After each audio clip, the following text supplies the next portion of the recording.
Hello, welcome to the second part of a multi-video series here that I have Casey to thank for, who needed to downsize their computer collection and was passed on to me through LGR because they were right here in the Phoenix area where I am. So I went and picked a bunch of these up.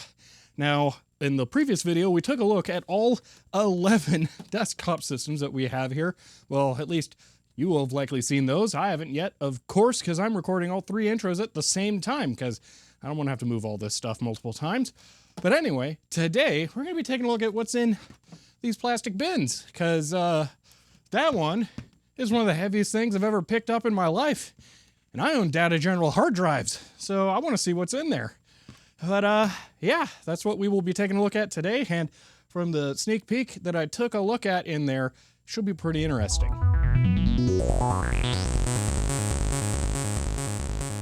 Okay, so this is another day for me coming in here to take a look at these storage bins of everything that Casey gave me. And these have been nothing short of tantalizingly mind-boggling to me because I want to know what's in here. And every single time I've taken a small little look and seen something, it's been something new and I just want to look at it more, but I've been waiting to do it all on camera. So this is the first time I'm actually properly going to start looking through these bins, and I am very excited because of the couple of things that I have seen have really made me curious about what's in here. Now, I'm thinking I know what a lot of the mass is in that one. This thing is obscenely heavy, which pretty much means it's got to be full of hard drives. The only time I've ever experienced something that's as heavy as this is, it was when I put a bunch of hard drives in a bin like this and tried to lift it, and just, that was a mistake.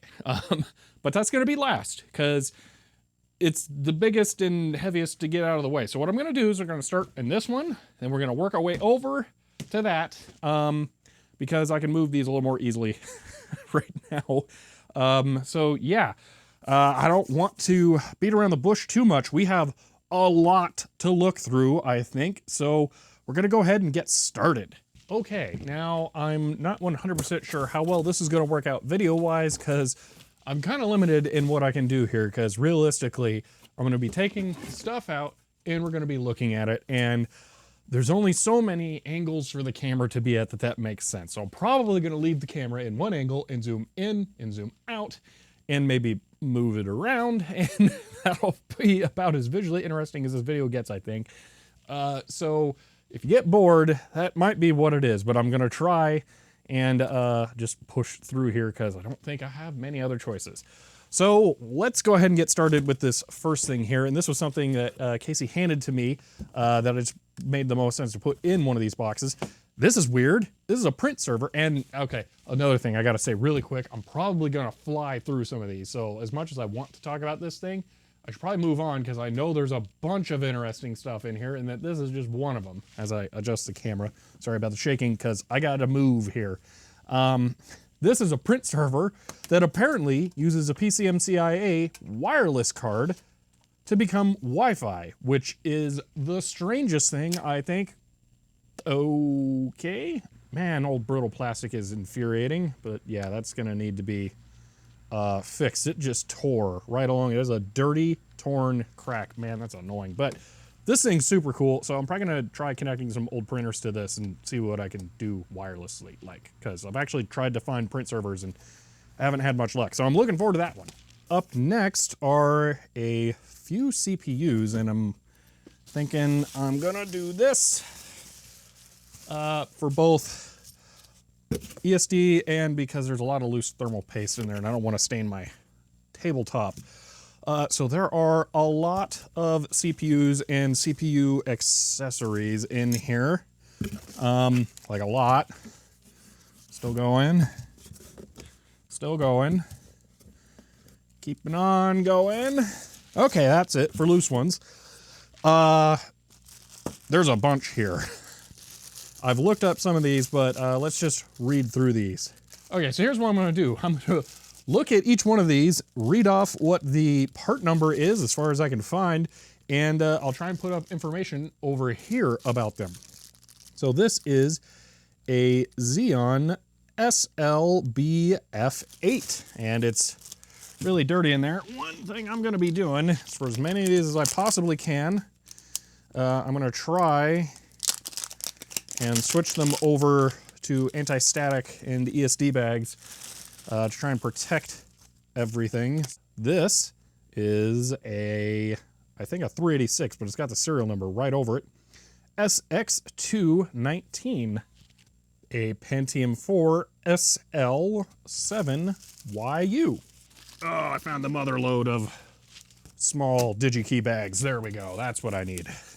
Okay, so far I've had luck. If we start with this one here, this is illegible on that side because it has one of those thermal pads that's got a little sheet of metal in there. But on this side, an SX969, which if I remember correctly is a 66 megahertz Pentium.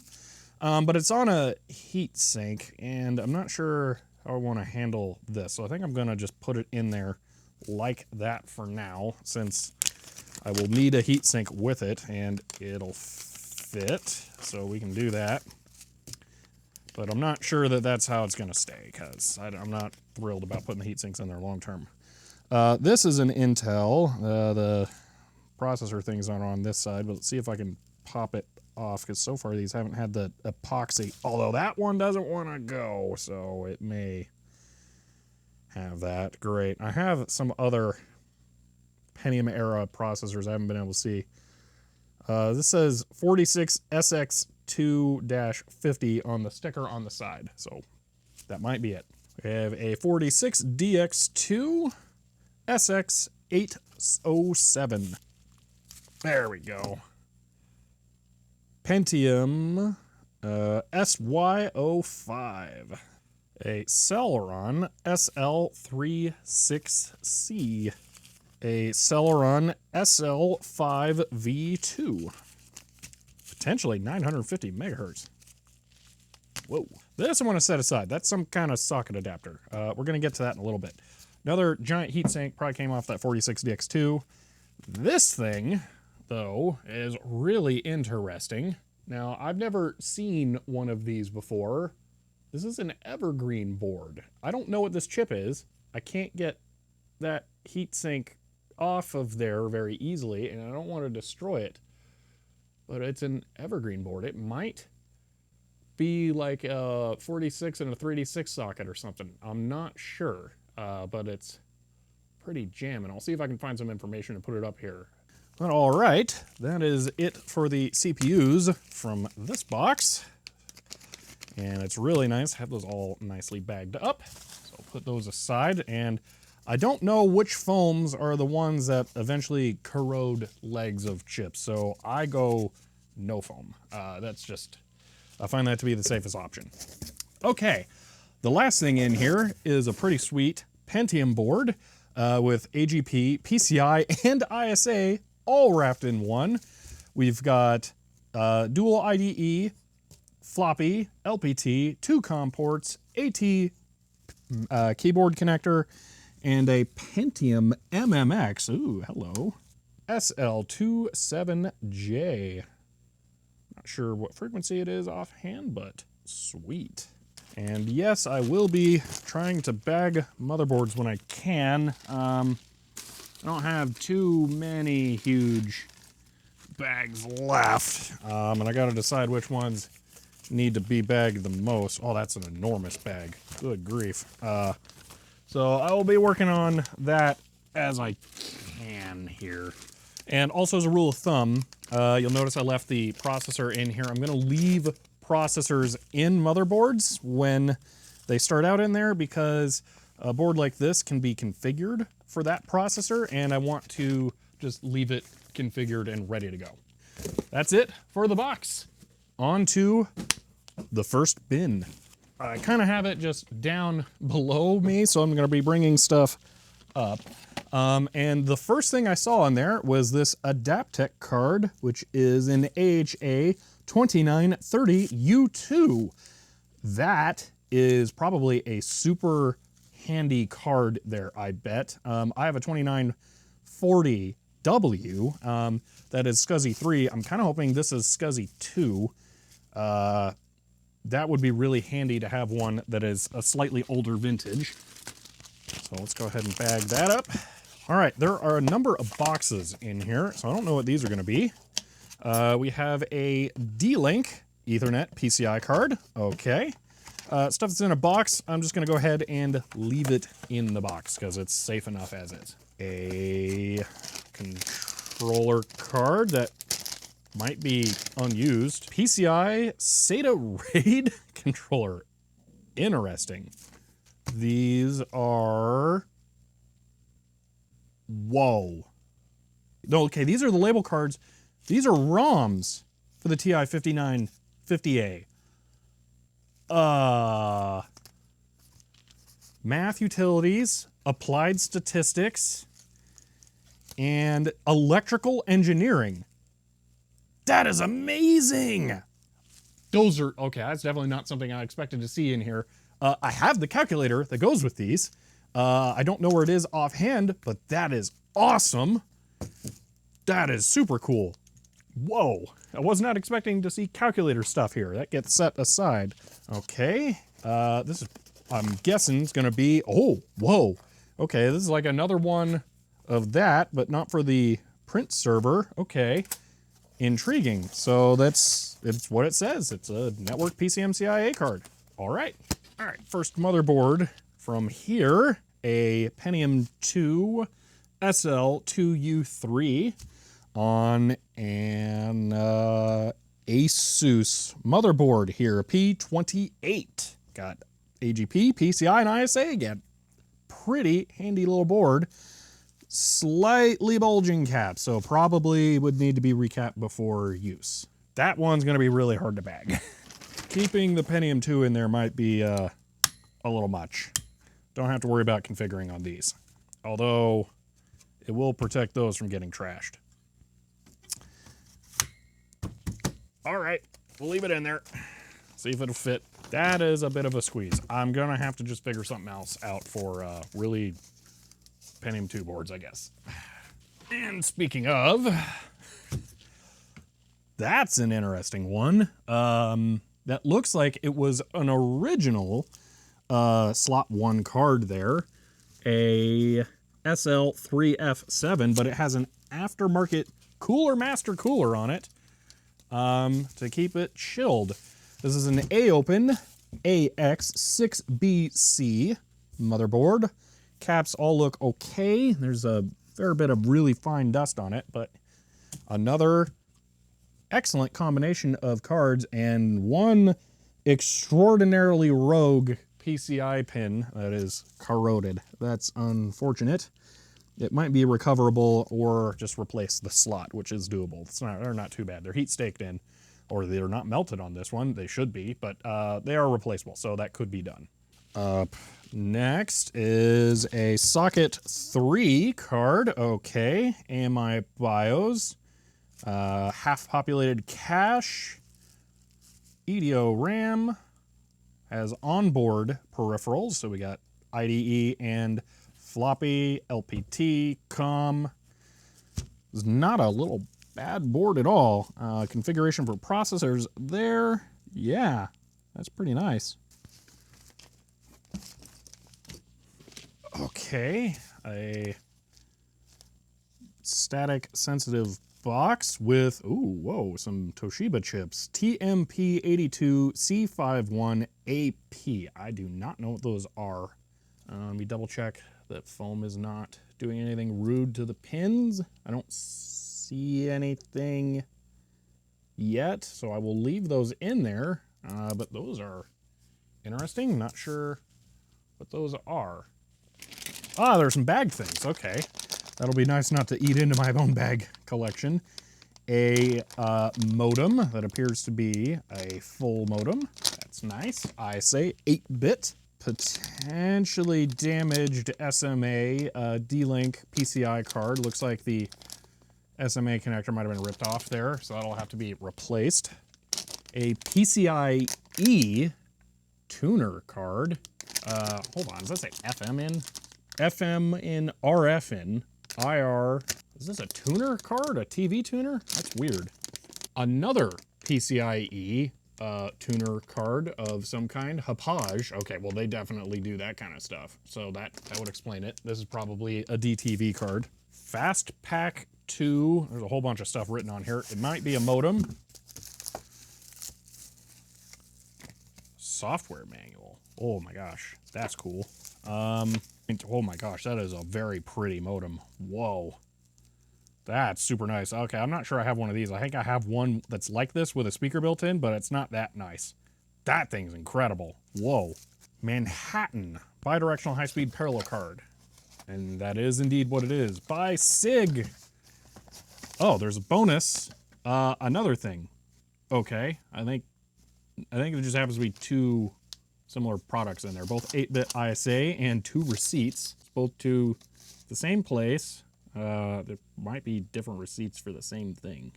A couple of cards here. PCI sound card with an HSP56 chip. Okay. S3 Trio 64V Plus video card. Very solid video card there. An AGP V7100 SD2MX32. Is this an NVIDIA GeForce something or another 32 megabyte card? Got composite out, S-video out, VGA out. 16-bit multi-IO card that has a PAL chip on it from AMD for the logic and what? A 3.5 millimeter TRS connector. FCC ID KXQWD-H701C. No idea who it is by or anything other than that. Probably needs some very specific drivers to work. A PCI Ethernet card. Promise Ultra 166 IDE controller over PCI. There's a long bag. That definitely had tubes in it. Rails. That definitely had rails in it. D-Link DFE 530TX PCI Ethernet card. An S3 Trio 3D/2X onboard. Ooh, that's interesting. S3 Verge onboard. That's nice with some interesting BIOS there. And then another little ESD box with an Intel 287. Ooh, that's cool. Make sure the foam's not getting it. Man, that is a pretty chip. That'll be fun to put in something. A PCI modem from PCtel. PCI Adaptec 1200A RAID controller using a high point controller, which coincidentally, the other day, I just brought a box in for, so you know what? I'm gonna add it to here, because if one's good, two are better. I was missing the card. What? Unless it's up there. Oh, no, it's up there. Okay. So, yeah, that's the same card. All right. Well, these can just live together in there then as one big happy scuzzy family. Actually, that's IDE, not scuzzy. A Netgear FA311 PCI Ethernet card. And if I remember correctly, I think this is... No, it's not a 1 gig. I thought it might have been the 1 gig card that I put in the old Windows 98 PC, or was it the new one? No, it was a new one, but I love the silk screen on it. A passively cooled A2208D/V4 3DF MX4000. I do not know what this is. Probably an NVIDIA chip. Composite S-video VGA. Some bulging caps though, so that one's gonna have to be recapped. Boxed PCIe SATA 2 controller. It does appear to be, it's got the exact same SATA chip on it as that other one. Weird. I think that one was PCI. An ISA riser that is very badly corroded on some pins. This will work in pretty much anything. The ISA bus is just, I mean, that's how it is. All the pins are connected. So that could be put into something else if it was cleaned up, maybe replace some of the sockets here, but that's interesting. A MPX PCI Ethernet card. A 8-bit ISA Texas Instruments based modem, interesting. And an Intel S8255-7 PCI Ethernet card. A Sound Blaster Live SB0060 PCI with surround output capability. That's a bigger than usual card. Weird. Silent Pipe 3 from Gigabyte. I don't know what this is. 7HC858. That's really interesting. So it's a silently cooled or passively cooled, much more modern video card. Weird. That might actually fit in my Surfer. This one definitely would, but that's a solid little HDMI, VGA, and DVI video card right there. Probably gonna leave that one set aside as like handy dandy little go-to card. A 3-com modem over PCI. A UMC 16-bit ISA multi-controller. These are very common and always useful if we can find the correct drivers. An S3 Trio 64 from Diamond Multimedia. Could use some RAM upgrades with Stealth 64 on the RAM or BIOS chip. I like HP bags. This won't be what I want it to be. Or it is exactly. Oh, I have one of these. So this is an HP. I'll use a Symbios SCSI. This is a SCSI controller for ScanJet.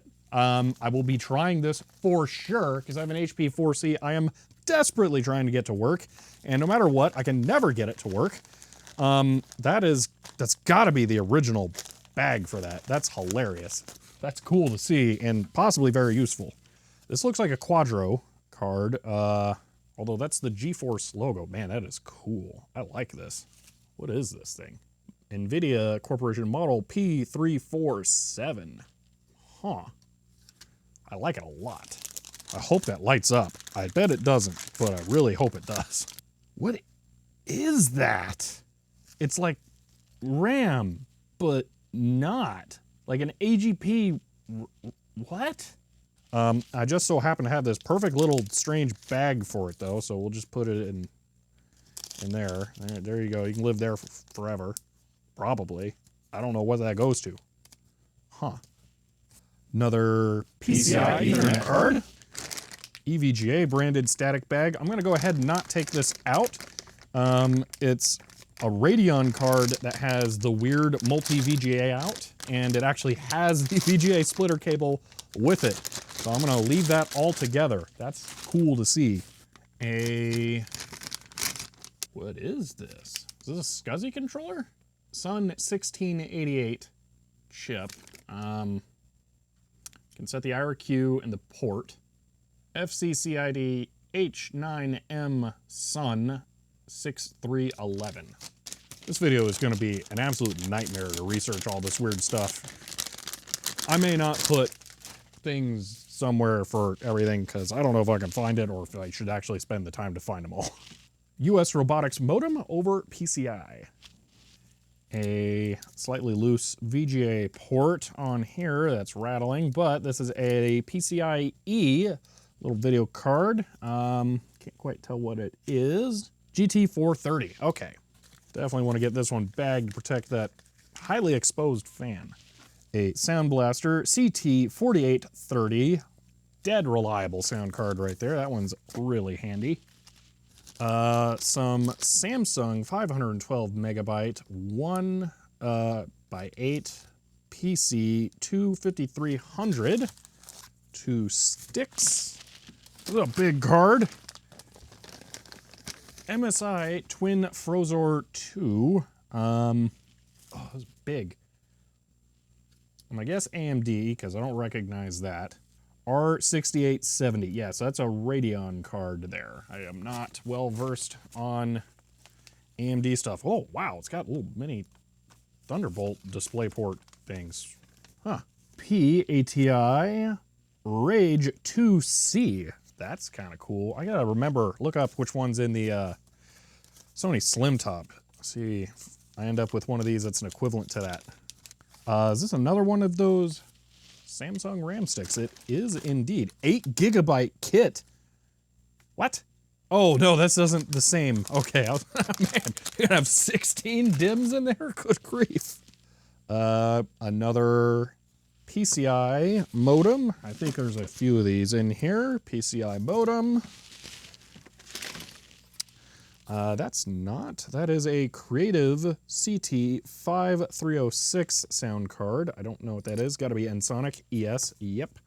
With a CD audio connector on it. A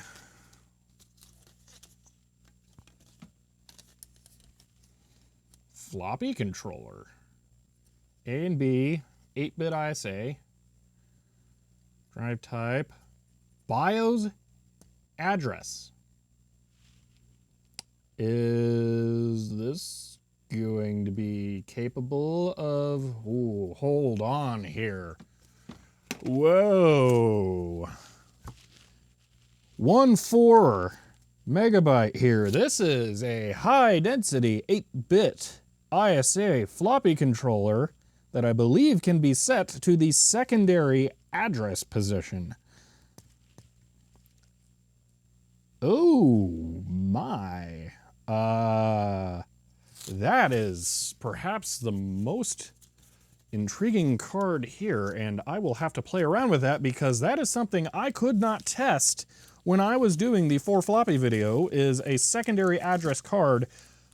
But also, this appears to be high density capable on much older systems, which is very, very useful. Also, it's hilarious it has the external floppy connector. I don't know how that can be useful on something like that, but I will have to look into that. That's getting set aside to be investigated more quickly. Another promise, Ultra 66, a modem that is cable. Oh, that's jamming. I've seen pictures of these, but I've never seen one in person. This is a PCMCIA card that has an integrated RJ11 socket that just pops in and out. Oh man, that's cool. Oh wow, I really like that a lot. There is an intact SMA connector on a Linksys PCI 2.4 gigahertz Wi-Fi card. A Radeon HD 3650 1GB PCIe card. Man, I just read the sticker on this one. Real easy. Couple of brandy new AZIO AW154B PCIe Wi-Fi cards with antennas and probably a CD with drivers. Yeah, I see it in there. Up to Windows 7. Supports WPA. Does it go down to Windows 98? Does not appear to. Okay. No, just 2000. Oh, another big old card. Oh, hello. That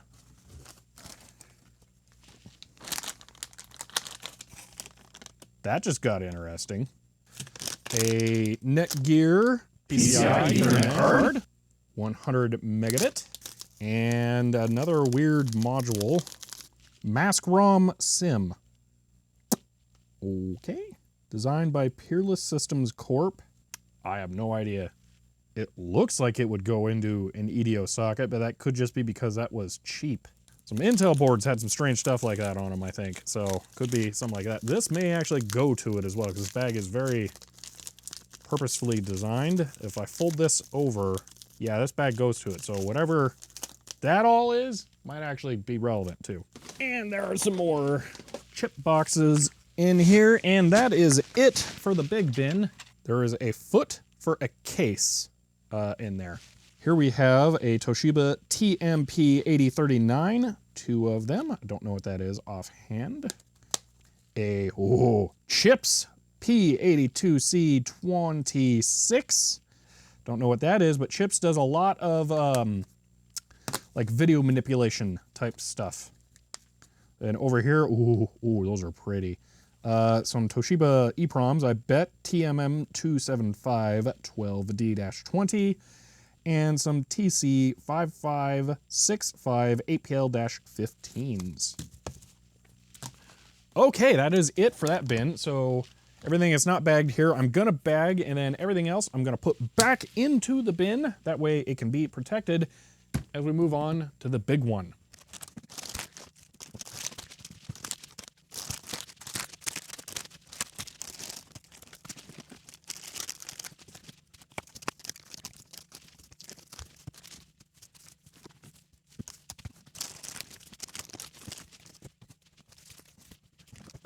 Okay, now as a rule of thumb, I'm leaving out all motherboards and chips so that they can be organized separately. And there are a few more of those coming up here very quickly. First off, some new USB header panels. Those are always super handy. These are split connection, so they can be used on different kinds of systems. So that might be really handy. And those are a little bit easier to rekey or repin if you need to adjust the pin out. If you can figure that out for your motherboard. Turns out the motherboard I put on my test bench has a weird proprietary pinout, so I might actually use one of these and try and figure out what's going where. All right, first off out of the big bin in here is an A-open motherboard. This looks very similar to one of the ones that I quite liked in the desktops that we looked at. I'm guessing it didn't work. PGA A370, so that's a Pentium II socketed motherboard. That's pretty nice there. I quite like that. Let's go ahead and bag that one. That won't work. That's going to be real tough to bag then. I don't think I'm going to have one. Next up is I can't make out the socket, but it looks pretty similar to the last one, although not quite. Board here. You got, what do we got going on here? A GA7DX, so gigabyte board by the sounds of it. With really early AGP, or is that something else? I think that's AGP. I think that's early AGP with PCI. Another one of them weird connectors that's there, but a different weird connector from that A-open board, because standards, who needs standards? That's probably a modem, maybe sound card, but yeah, cool. Onboard, onboard creative sound. Hold on here. A CT5880. Ooh, fancy. Is it what's in the box? There's a motherboard in the box. It's gigabyte. This was Asus, ASRock. So a different motherboard that's something AMD, I don't know, and DDR2 with a bag underneath and a foam. And the original motherboard disc. I'm gonna guess somebody upgraded here. And that was a replacement. What form factor is that? It's not ITX, it's not quite MATX. All right. Oh man, that's a shame about the inventory shipping label bag, because that box art's really good. P4 Titan 5 something or another, and that's not what's in here. I will have to see if I recognize that from any of the computers that were put together, because that'd be really cool to have. But we have an Intel, probably P3 socket 370 type thing. That is an enormous socket, so that's got to be P30, P370. Yeah, got a single stick of RAM in there. It's actually labeled as 256 megs. That's nice. A USB header, trying to figure out. So it's a Gigabyte GA6V EML.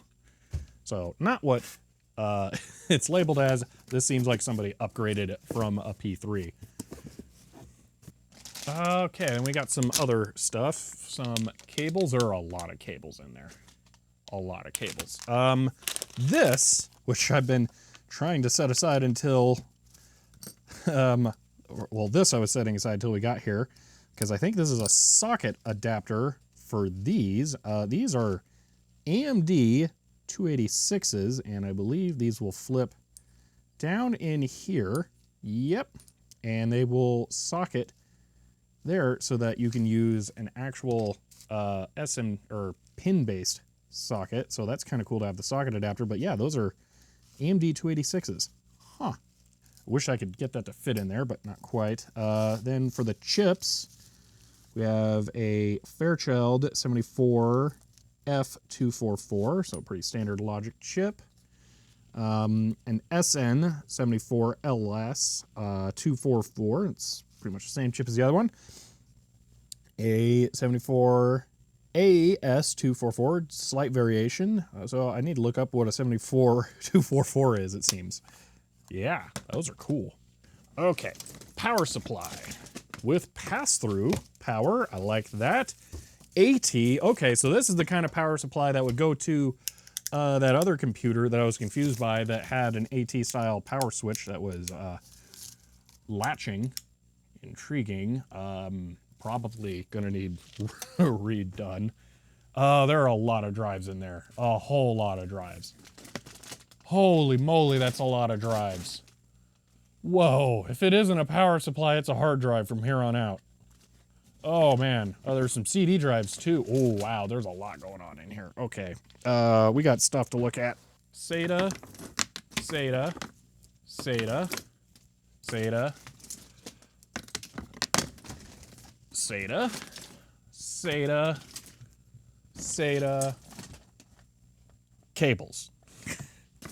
Modular power supply cables. These are, ooh, man, that's a dangerous game to play. Because they're not always compatible. Are these labeled on here? Well, they're kind of labeled, so maybe that's usable. These are not repinnable either. Maybe you can get like a tool that can go down into the Molex MiniFit Junior connectors in there and extract them. But these I generally end up using as scrap when I don't know what they go to. These are very familiar. I might be able to figure out what that goes to. Whole lot of power connectors. All right, tape drive I initially saw in here. And another SATA cable. Another CD audio cable. Oh, look at that gearing. That's cool. This is an old tape drive. This is a Mountain branded drive. This thing is jamming. I don't know what this takes, but I like it a whole lot. You know, that mechanism seems very similar to what the HPs take. I wonder if this is what takes like the Quick 20, Quick 40 tapes. I don't remember exactly what it is. But I wonder if this one's the basis for the modification for the HP drives, like the Series 85, the HP 85. That's what I'm thinking. Huh. That's really interesting. Man, there's so much from here. Here I'm going to be kind of just pulling stuff out as I come across it. Another SATA cable. Blank bag. USB SD card reader. That's the power supply all those cables goes to, an AX850. Whoa, okay, that's a big boy. Huh, that should still be good. So I'm gonna guess all of these modular cables probably go to that. There are a bunch of them in there still. IDE, cables, a SATA adapter cable. Weird.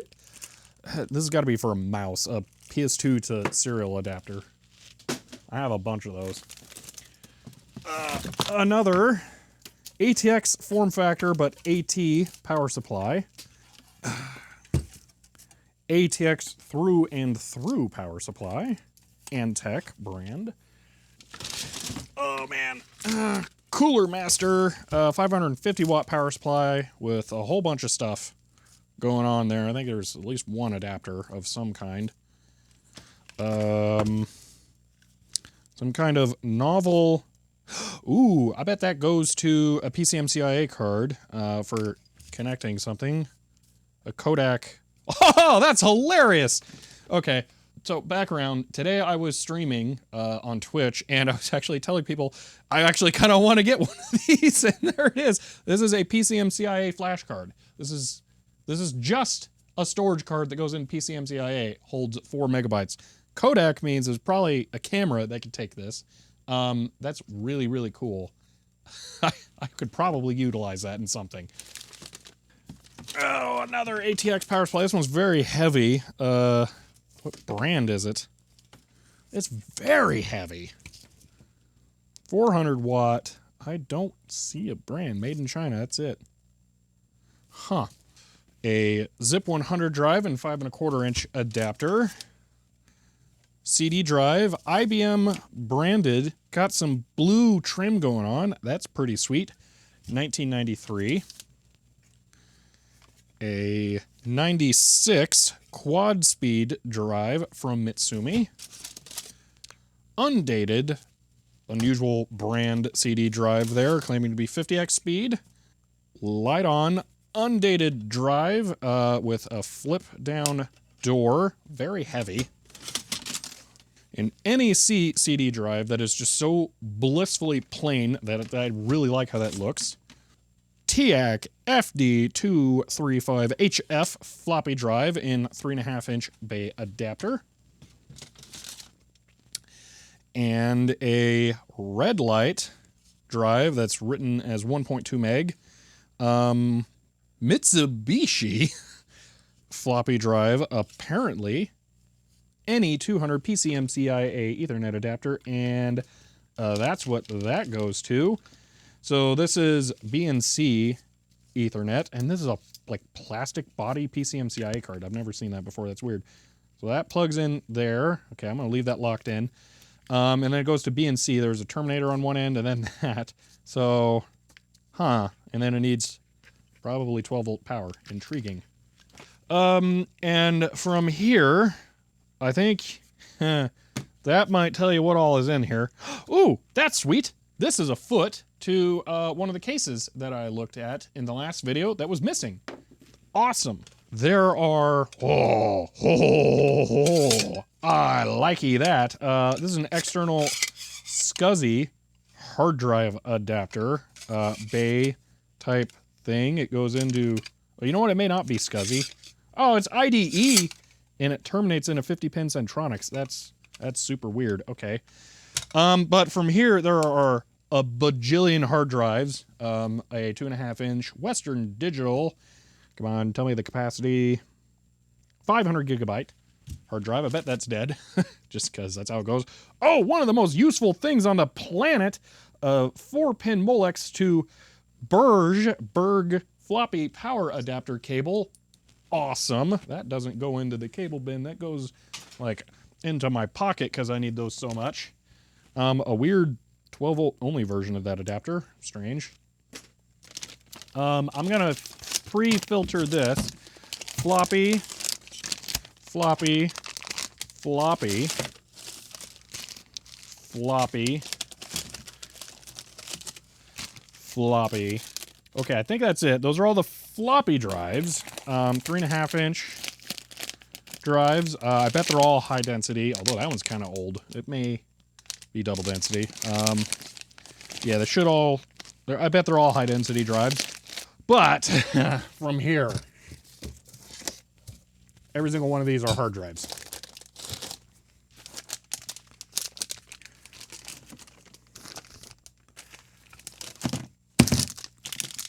Oh, gorgeous Western Digital Caviar 21200.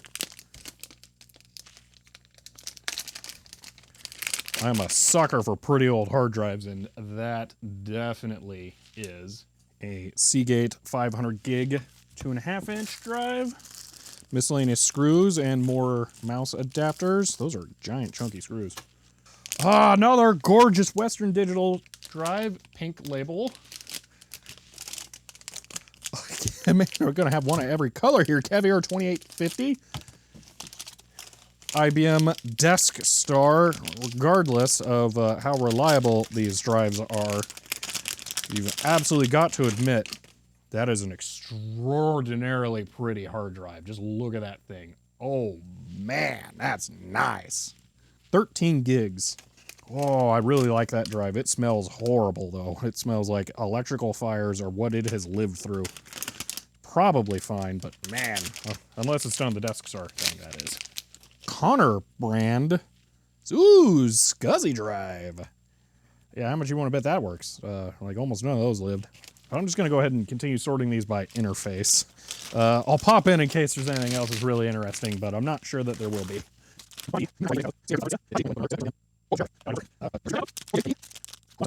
PS2 hard drive, okay. I have never seen an OEM PS2 hard drive before. That is pretty slick to me. I have the hard drive adapter, but I will probably put that in a PS2 if it works. I like the idea of that a lot.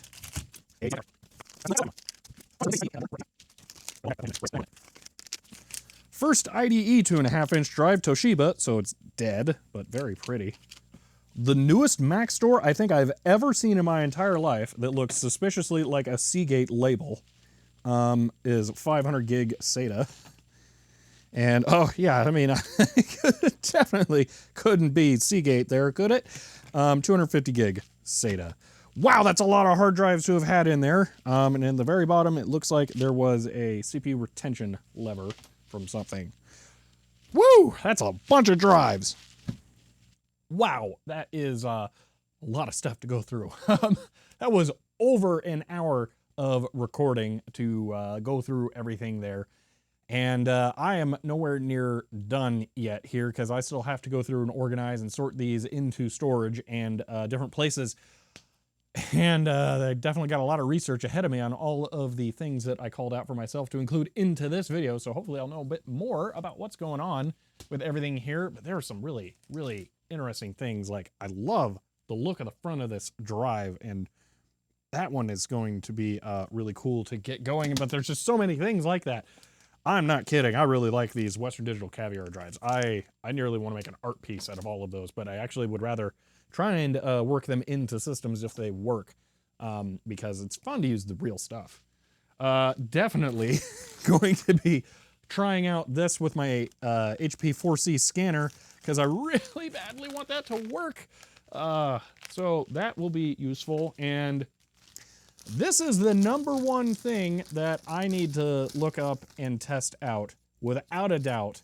This floppy controller card. This is a thing here. I'm going to take off this connector and see if there is anything printed under there that might clue me in now what this might actually be, because this is probably going to get its own video. Made in Taiwan, ROC. Yeah, no, nothing there. Just the Polar 194V-0. No idea. So yeah, that thing has some really interesting potential. I look forward to learning about it more. That external connector still is absolutely hilarious though. Man. But yeah, I have to say a enormous thank you to Casey for sending this stuff to me. Well, I went and picked it up actually. And I am really looking forward to what opportunities all of these things will give me. There were a lot of great cards in there, some more modern ones than I was expecting too that are going to be, I'm not quite sure what I'm going to do with, but seeing things like those 2 AMD cards that match make me want to explore my options. I do actually have a QX9650 system that those would probably work well in, and I bought a pretty beastly motherboard for it that might support whatever it takes to get 2 AMD cards to talk to each other. So Crossfire. That's what it is. I'm gonna have to look into that. How do you do Crossfire with AMD cards? So that will be fun to look at. But yeah, definitely just some really awesome and handy stuff. But yeah, there's a lot to go through. My own storage methods for some of these things, like disk drives, has not been tremendous, and since I had to move really threw everything off. So I'm probably going to have to rethink how I do some of this stuff, because things like hard drives, I would really like to better organize. So I might look into some kind of storage system that is more specifically designed for things like this, because at least they're standard sizes. So I could probably make something like cardboard boxes that are cut into specific ways to make a grid inside for storing these things. I don't know. I'm going to have to look into it. But anyway, thank you again, Casey, for sending all this my way. I'm really appreciative of it. And I look forward to going through everything. And I definitely look forward to the next part of this video series where I take a look at that Compact Portable 3. That's going to be interesting. But that is it for now. If you want to support the channel, I am on Patreon. And if you enjoyed this video, you may want to subscribe, especially if you want to see that Compact Portable 3 too. But that is it for the moment, and I will see you next time.